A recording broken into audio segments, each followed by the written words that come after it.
All right, welcome everybody to this special report from Free the States. We wanted to speak a bit today about some pretty pressing, important things that are going on in the abolitionist movement. We want to begin, though, by saying congratulations to Representative David Eastman in Alaska. David Eastman, he was the author of the what do they call it? The Abolition of Abortion in Alaska Act. And he is ahead right now. Yeah. All precincts have reported he is leading 51.8 to 48.2.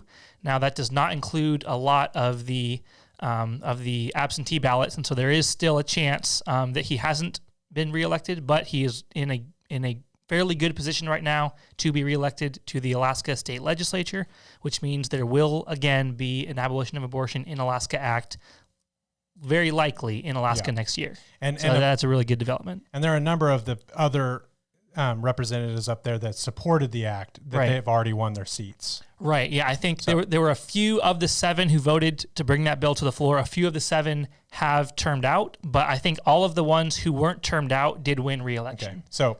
So that's an awesome thing. Basically, the champion of the abolition act, the legislative abolitionist movement in Alaska, looks to be like he's going to win his primary, and he is in a very Republican area, so he should be able to, if he wins the primary, he should be able to. Right. He faces Democrat Angela Elliott in November, but this is a very red district. He'll probably win with 70 or 80% of the vote. So if assuming he wins the primary. So very good. And he's an awesome guy. I got to spend some time with him earlier this year, and definitely great guy, loves the Lord, totally on board with the abolition of abortion. So we're excited about that, praise God, but do be praying about those absentee ballots. You know, we live in a world where you're like, conspiracy theories about these things, but absentee ballots still got to come in, and let's just hope that, you know, he holds his lead. Also want to congratulate John Jacob, who did win his primary back in June in Indiana. Mm-hmm. John Jacob ran as an abolitionist. He won his primary. Right, and that's a really big deal because he is the first one to do that, to challenge an incumbent as an abolitionist and win. Like we've had different reps and senators like Senator Silk who were already in the legislature and then were exposed to abolition and converted, became members of the abolitionist movement. But John Jacob in Indiana, House District 93, is the first abolitionist challenger to challenge a pro-life Republican incumbent in a primary and win. Yeah. And so that's a really huge development. And it wasn't even like it was like a really weak candidate who didn't have many connections. I mean, she was appointed to that seat by the governor when the seat was vacated by the previous rep. And so this was a well-connected Indiana Republican politico. Her name was Darlene Sherman. She was endorsed by Indiana Right to Life. I mean, this was a major pro-life rep, entrenched pro-life rep, who was defeated by an abolitionist. Yeah, and he wasn't secret about him being, on his material, it's like he's seeking to abolish abortion in Indiana. And I met him, I think when I met him, he wasn't even thinking about becoming a legislator. And it was probably his, he's not just a one issue candidate, but I think it was the call and cry for abolition that was going on in his area, and the abolitionists that he knew from the churches that he was going to and the people that he knew and had ministered with at abortion clinics and on the streets and so on and so forth that got him involved in this. So that's just a fantastic story. So hats off to John Jacob, his campaign, all the people that worked on it. And what's his website? He has a website because he still has to beat the Democrat. Right. So his district is not as Republican as David Eastman's. I think it's about a 60-40 Republican district. So he still has a bit of a fight ahead of him to beat the Democrat in November. If you want to learn more about him, support him, you can go to voteforjohnjacob.com. Yes, and that's very important. And for abolitionists around the country, you're like, well, I don't really have an abolitionist in my state or in my area. Well, do everything you can to help the abolitionist elsewhere. So yes, visit his URL. Do what you can. So those are great things, but the primary thing that we need to talk about in this special report has to do with Oklahoma and a very similar case to John Jacob's, but is still ongoing, and that is the runoff election between incumbent Larry Boggs and newcomer out and out abolitionist Warren Hamilton. And that's coming up. The runoff is coming up this Tuesday, August 25th. Yes. So Warren Hamilton, as Russell said, is an abolitionist. He is running as an abolitionist. He spoke at Abolition Day.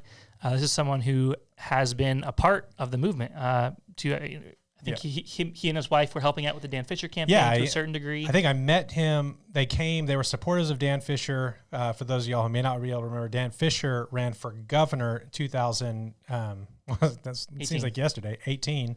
And the Hamiltons were involved in his campaign to a bit, volunteered, I think, and became abolitionist. And then at some point, he decided he would run.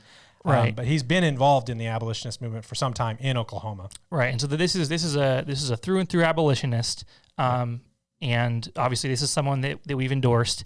And when you've got a very close race between an abolitionist and between a pro-life incumbent, things are going to get pretty heated, and things have gotten pretty heated in this one. Yeah, up to and including basically a physical altercation between incumbent Senator Larry Boggs and supporters of Warren Hamilton. And I say physical altercation. The only person who was engaging in any physical altercation was Larry Boggs. Yeah. But in any case, it's been a very, very tense, very tense election. Its contention is probably sort of born out of, it probably begins before Warren Hamilton and Larry Boggs. This goes back a while. And if you've been watching our page, even back to 2019 SB 13 and some of just the conflict between sort of the establishment GOP, particularly the leaders in the Senate, and their sort of fight against Silk, that'll help you kind of understand why there's so much sort of animosity here. Warren Hamilton, I think from the very beginning, I believe he said this at Abolition Day at the beginning of the year during the legislative session, that essentially he was running to be the next Joseph Silk. That Joseph Silk, who had decided that he was going to vacate his office and seek political office elsewhere, Warren Hamilton, knowing that he is doing that, said, well, I will get in there so that we have a champion, so that we have someone who can file an abolition act when you're gone. And I think that from the moment that he's basically stood up on a stage and said that to thousands of people, the Senate leadership's like, okay, we got to get that guy. Nothing against any of the other abolitionist candidates. As those many of you know, we had a number of folks running as abolitionists or saying that they would support abolitionism in Oklahoma, but probably the most outspoken and the most sort of long campaigning and known abolitionist was Warren Hamilton. So I think that explains a lot of the animosity, a lot of the contention. So we know that the establishment is sort of gunning to keep the next Joseph Silk out of the Senate, and we've been able to see this and watch this and they're not being secretive about it. On Facebook, we have just proud post picture here of Larry Boggs out on the campaign trail with none other than our 2019 Abortion Rights Man of the Year, Greg Treat, and our 2020 Abortion Rights Man of the Year, Greg McCourtney. All of these different sort of like leading lights of the anti-abolitionist movement in Oklahoma have sort of rallied together and got behind Senator Larry Boggs to try to support him to make sure that Warren Hamilton doesn't win this race, which, whenever I see this, I'm like, is this because Larry Boggs is just like some super important rising star figure of the Republican Party that like all these leaders have to come to his aid? Like, what's going on here? And of course, nothing against Larry Boggs, but he's sort of a do-nothing candidate. He's an older gentleman. He's not being groomed to be like the next governor. He doesn't look like he's in line to be pro tem. He's just a guy who happens to live in an area where there's an abolitionist running who says that he wants to be the next Senator Silk. So the basic thing here is that their opposition to Joseph Silk and the Abolition of Abortion in Oklahoma Act is what is making this campaign such a contentious campaign. Right, and that support for Larry Boggs that has come from other members of the state legislature. That includes campaigning and door knocking. It also includes financial contributions. Like, you've got other senators literally donating from their own campaign chests to Larry Boggs' campaign chest. Greg McCourtney, who has to run a race against an abolitionist challenger in his own area, gives the maximum amount. 2,800. Yeah. Yeah. It's like one politician giving another politician the most that he can give to try to make sure he gets in there. And he wasn't the only one. Senator Julie Daniels, other senators, I believe a rep or two as well, donated. A couple $100 each to Larry Boggs. Again, not because he is the rising star of the Oklahoma GOP, just because they cannot allow an abolition of abortion in Oklahoma Act supporter to join the Senate. And you usually go through the list of people who are contributing, people who are knocking doors and endorsing and so on and so forth. And you're like, oh, that person is an anti-abolitionist. That person's an anti-abolitionist. This is somebody who really opposed Senate Bill 13. Lo and behold, they're gung-ho for Larry Boggs. Yep. But then whenever you kind of get in there and you ask, it's like, so what is it about Larry Boggs that needs all this support? Like, why is it? I believe there are 2 political action committees that are formed and donating to his campaign and running flyers. Like, what is it about Larry Boggs? Right. You've got Advance Oklahoma. You've got Senate Majority Fund. I believe there's one other as well. Three political action committees that you don't really know anything about if you Google them. I think 2 of the 3 were literally founded this year, and PACs do that a lot, so you don't have history on them, so they can't be traced really. Yeah, dark money. You don't know who's giving the money. You don't know where the money's coming from. You just know that you got a mailer in the mail, and it says, "Don't vote for Warren Hamilton. Vote for Larry Boggs." From Advance Oklahoma. Advance Oklahoma, right? Which actually we've got some of them here, and I think we've written blogs. We can put a link to the blog and everything that you can go look at these. But it's just this sort of, mailer that comes out that says, Larry Boggs is 100% pro-life, and Warren Hamilton, he didn't even bother to fill out Oklahomans for Life survey. Right. And if you've read Oklahomans for Life's survey, you'll know that they are literally asking candidates to oppose the Abolition of Abortion in Oklahoma Act on their survey. Yeah. And so getting 100% with Oklahomans for Life is a sign that you should not vote for them. Yeah. Getting their endorsement is a sign that you should not vote for that candidate. Yeah, but the people behind Advance Oklahoma, they just think most of these people that we want to come vote, if they're pro-lifers, aren't going to be aware of all of that. So we got to send this out and be like, man, if you go into the poll that day to vote for something else and you see Boggs and Hamilton, vote for the guy who's pro-life. And so they're actually running Boggs as this pro-lifer against Warren Hamilton, who I guess is supposed to be a pro-choicer. If you look at the backside of the handout, it's like Warren Hamilton, if he were in the legislature, he would have voted no on this pro-life bill and this pro-life bill and this pro-life bill. Now, of course, the reason he would vote no on those pro-life bills is because they're all pro-choice bills, basically saying you can legally abort your baby if you follow this rule or that regulation, or you don't do it for this reason or that reason or whatever. But this is a guy who's pledging to abolish abortion. He's going to put forward a bill to completely criminalize abortion in Oklahoma.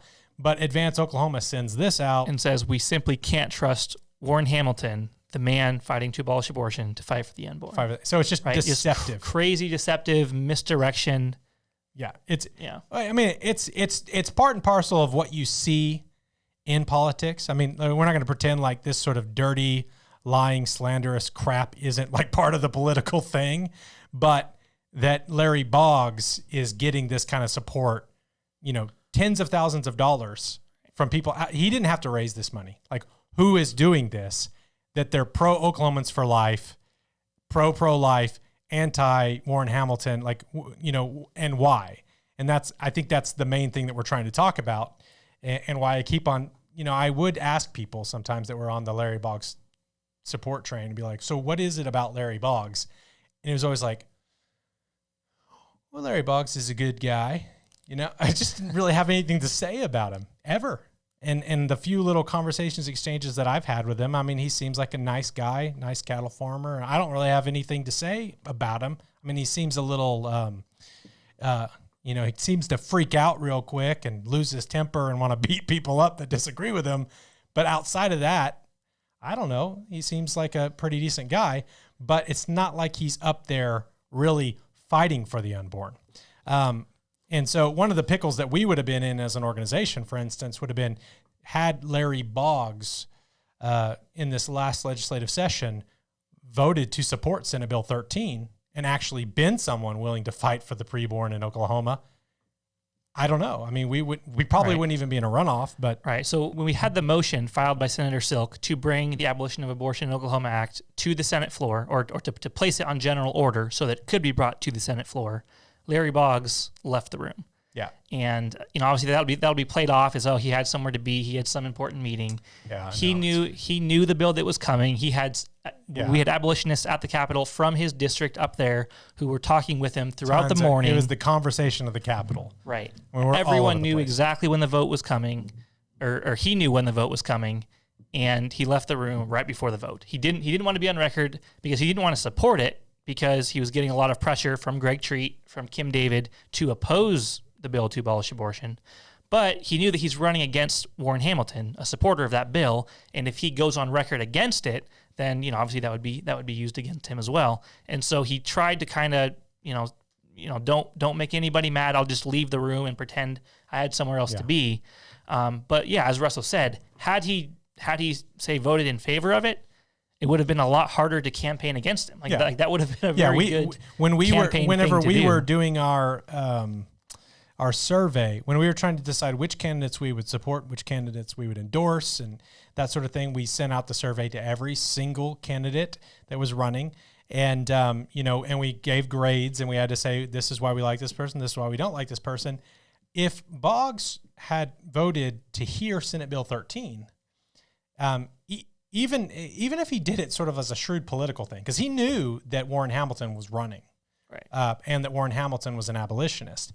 If he had just sort of said, you know what, let's support the abolition of abortion, it seems to be what my people in my district want, but I guess he couldn't figure that out, But if he would have just stayed in that room and voted for it, we would be kind of like, well, we've got Larry Boggs, who is on record as a politician doing something to stand up for the preborn and criminalize abortion, versus a guy who says he's going to. And we would have had to sort of talk to both of them and said, well, we may like this one over that one, but, in any case, in District 7, we've got someone who's going to support abolition. Right. And I'm pretty sure that Boggs would have never been in a runoff. It would have been sort of, there would have been nothing to distinguish, really, Hamilton. And now I say this, I mean, I'm pretty sure that people like Hamilton better than Boggs on a number of other issues that are less important to our particular organization. But I think the real edge, I mean, he's equal or better on every other issue. Hamilton is, yeah. Yeah, but when it comes to abortion, Hamilton is far superior right, as an abolitionist. And it would have been harder to say that if Boggs was like, well, I voted for Senate Bill 13. Now, since Boggs didn't vote for Senate Bill 13, and this became such a sort of dividing point between the two candidates, Boggs and the GOP, or whoever his backers are, whoever's all behind all this money and stuff, they devised this scheme to have a meeting. Where was the meeting at? It was in McAllister, the GOP meeting. Oh, that was in Stigler. No, that was in Stigler. Stigler. So I guess that's where Warren Hamilton lives. Yeah. Haskell County GOP. So the Haskell County GOP puts together this meeting, and they're going to talk about why Senate Bill 13, I guess, is a bill that shouldn't have been supported, to try to help Larry Boggs because this is a big mark against him. So they're trying to remove that mark with this meeting, and it blows up in their face because Joseph Silk shows up and says, well, you're not going to lie about the bill. I'm the actual author. I know what's in it. You can't misrepresent it.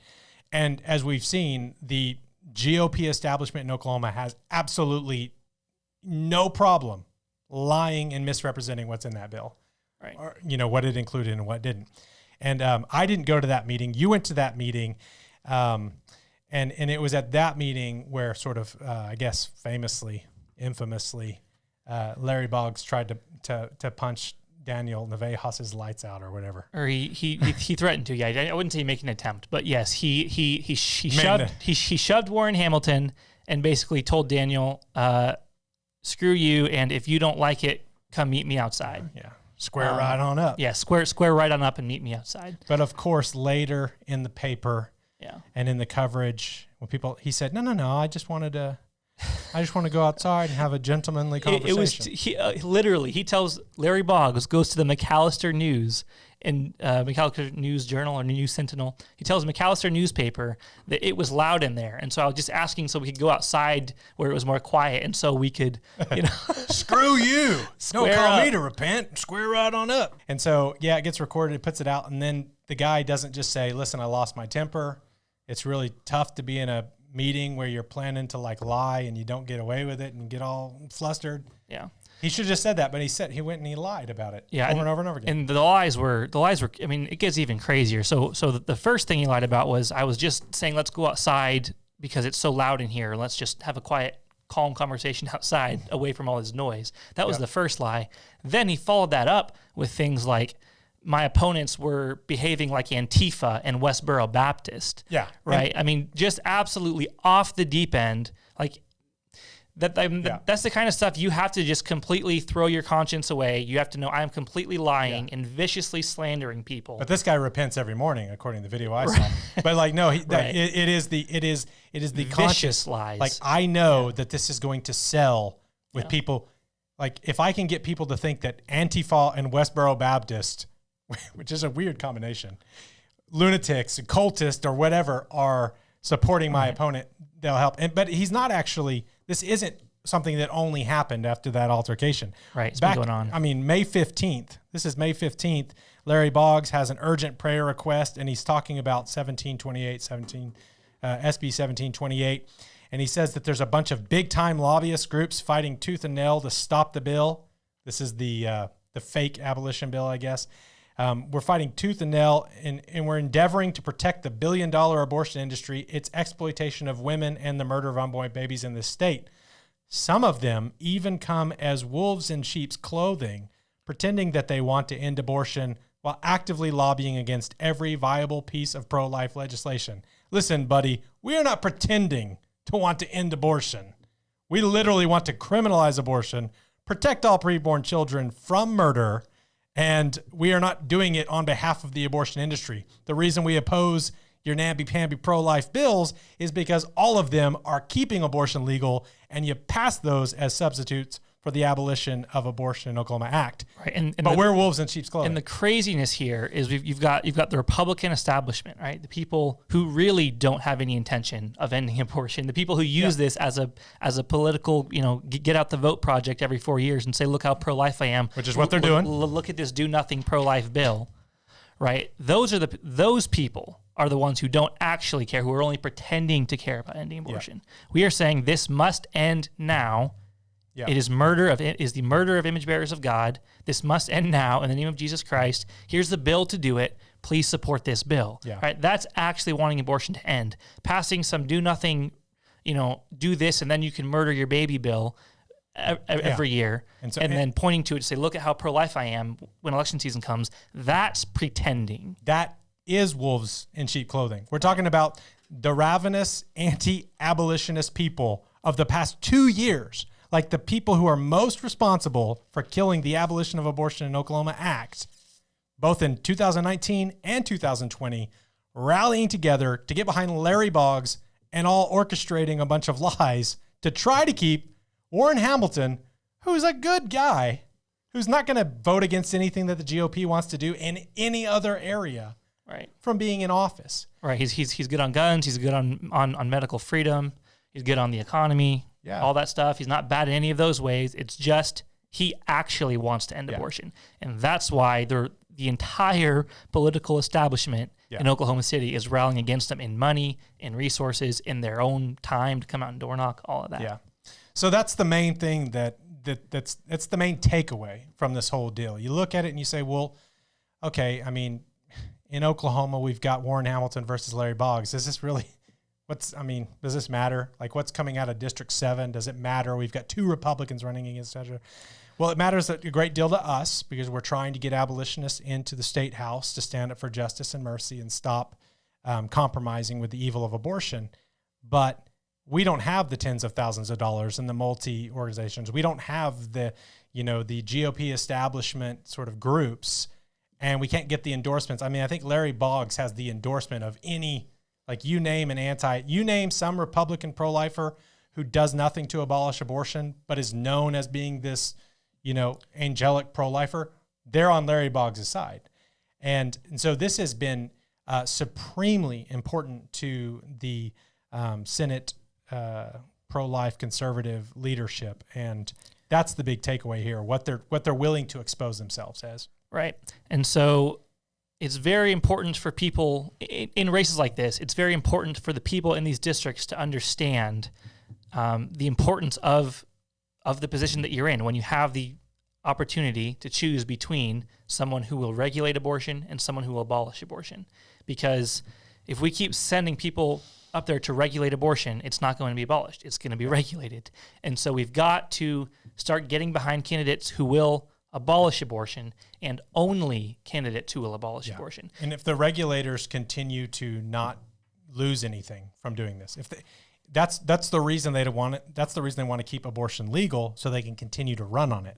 Right. Now, if it becomes politically costly for them to keep abortion legal, and they have to embrace and abolish abortion, then they will move that direction, hopefully, just as a result of the political process. But until it costs them something, and praise God, we're actually beginning to see that. I mean, Larry Boggs wouldn't be in a runoff. The tens of thousands of dollars that have been spent to try to get him to win would have been spent on something else. So the GOP establishment, Treat, McCourtney, all these guys know that it is in Oklahoma, it is beginning to cost them something to stand against abolitionists. And so that needs to continue to grow. And that's what they're trying. They're trying to keep that fringe and small, and we're trying to make it bigger and bigger. And of course, all cards on the table, we're doing that on purpose because we want to end the slaughter of preborn humans in our state where we can. So very important. So that's the takeaway to what to learn, how to understand what we're seeing. But the important thing to do now is, certainly if you're in District 7, or if you know someone who's in District 7 who may be still sort of wondering, who do I vote for?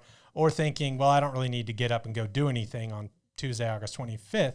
Well, you do. Like, if you care, if you want to support the continued slaughter of preborn children and the continued election of people who do nothing but talk a big game and pretend to be these sheep, you need to go to the polls. You need to vote for Warren Hamilton on August 25th. Now, if you don't live in District 7 and you're just wanting to help out, I'm sure that Warren's going to be campaigning from now all the way up to the moment that people can vote. So visit his website. What is his URL? Is it Vote Hamilton 2020? Vote Hamilton 2020. I believe .com. So vote Hamilton. If it's not, we'll fix that. Whatever it is, in the it's comments. Right here. So visit his website, get familiar with him, and just as a sort of parting note for this special report, one of the reasons that we wanted to do this is we don't really know how it's going to go. We have a situation where we've got a good guy who's campaigning on a great platform, who's been doing whatever he can to get out there and share who he is and what he stands for and believes and plans to do with people, versus a guy who's just getting an overwhelming amount of support from the anti-abolitionist establishment in Oklahoma. And so, it's actually kind of, very surprising that there's a runoff. I mean, it's been, hats off to Warren and his team and the people that have been really campaigning for him. We've tried, we're as a 501c4, we're not able to sort of communicate with campaigns or like help him in that way, but we've endorsed him and done what we can. But hats off to the people that have fought hard for him, because I think if we were to look at it, dollar for dollar, for every dollar spent for Warren Hamilton, there's been $100,000 spent for Larry Boggs. So it's been pretty impressive so far, but we have no idea how it's going to go on August 25th. But regardless, this is a very good thing that we're seeing in Oklahoma, that the establishment is having to pull out all the stops. They're having to circle the wagons and everyone go down to District 7 in Oklahoma to try to keep, not Warren Hamilton. I'm sure they'd like Warren Hamilton. He's a war vet. Hard guy not to like. He's pretty impossible not to like. But like, they're circling the wagons to try to destroy this guy. I mean, they're calling people. They've got like phone bank people calling people, lying about him, saying he just moved here from Texas. He represents Texas's interests and not Oklahoma's. I mean, it's really nuts conspiracy stuff. Yeah, and it costs a lot of money to have these phone calls and all these mailers. It's like, so that's the takeaway. It's like we've got this thing where all of these big, important people who have other things to do are coming together, not to fight Warren Hamilton, but they're willing to destroy Warren Hamilton just to keep an abolitionist out of the state house. Our state senate. So that's a special report from Free the States. We'll try to keep you updated. Hopefully we will know the results of this election on August 25th, and we'll be able to post them here on this page for everybody who's watching around the country. And, just be praying, be thinking about what you can do to gain this kind of ground in your area for the cause of abolition. So thanks for tuning in, and we'll see you again next time.